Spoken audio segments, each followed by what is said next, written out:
Buchanan writes, wondering what your thoughts are on why The Expendables 3 failed. I watched it this weekend and thought it was a good film and the first film in a while that Harrison Ford wasn't phoning it in.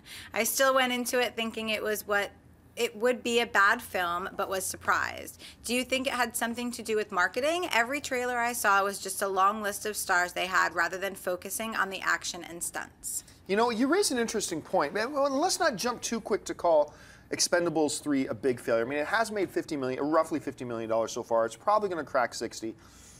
So let's not be too quick to just label it a failure. But did it live up to its potential? Well, we can all agree no. It did not. And I think you're absolutely right. All the marketing of this film completely was just how fast can we run down all the names in the trailer? This guy, this guy, this guy, this guy, this guy. I mean, and that's what it was about. After seeing the film, was it a great movie? I do not think it was a great movie. I'm not even sure I'll go so far as to say it was a good movie. But it's kind of like Teenage Mutant Ninja Turtles to me. It was one of those ones where I saw it after I heard all the negativity coming from people. I watched it and I'm like, actually, this has some upside. This movie's got some things going for it. It was okay.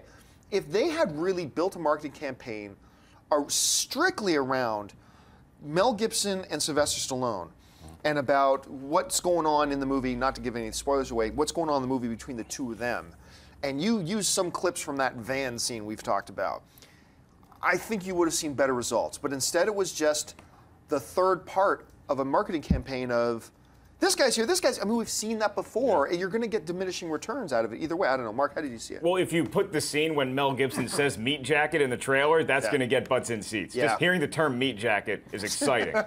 I think they marketed it the only way they could, though. I really do. I think that everybody knows with The Expendables you're not going to get a great story. And as cool as that scene was, I don't think anybody would be that excited to see, oh, well, Stallone's going against Mel Gibson, because I think that when you only have 2 stars in a movie, like what happened with Escape Plan, when you had Stallone and Schwarzenegger, and it didn't do that well, I think that made everybody panic and say, look, we have 20 famous people in this movie. We got to throw them all in the trailer. So I think they played the hand that they had, and people just weren't as excited to see The Expendables. Maybe this franchise has begun to run its course a little bit. Yeah.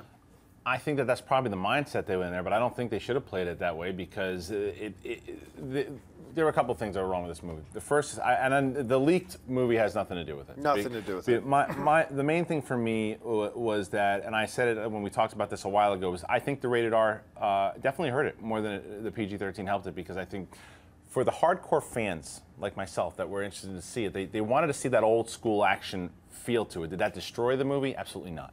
But it absolutely had the best story out of all of these movies so far, and the best acting. And I would disagree with the email as far as Harrison Ford, the first one that he didn't phone in, because 42 he was incredible in. Oh yeah, he was great at that. You should watch that. But I will disagree too, because I thought he did mail it in for Expendables 3. Yeah, he was just having fun, and you could mail it in this movie. That's kind of the point. He didn't know he was in the film. He was just fun. Yeah, more or less. But the thing was the back and forth with Mel Gibson. I would have liked to see more of that. But it's run its course. It's just it's overstayed its welcome by marketing all these stars anymore. No one cares. We did it twice already. We do something new with it, have a new story, and get back to that R-rated feel. I mean, Sigourney Weaver said, I'm out of here. She's not even doing the Expendables anymore. Expendables, whatever it's called.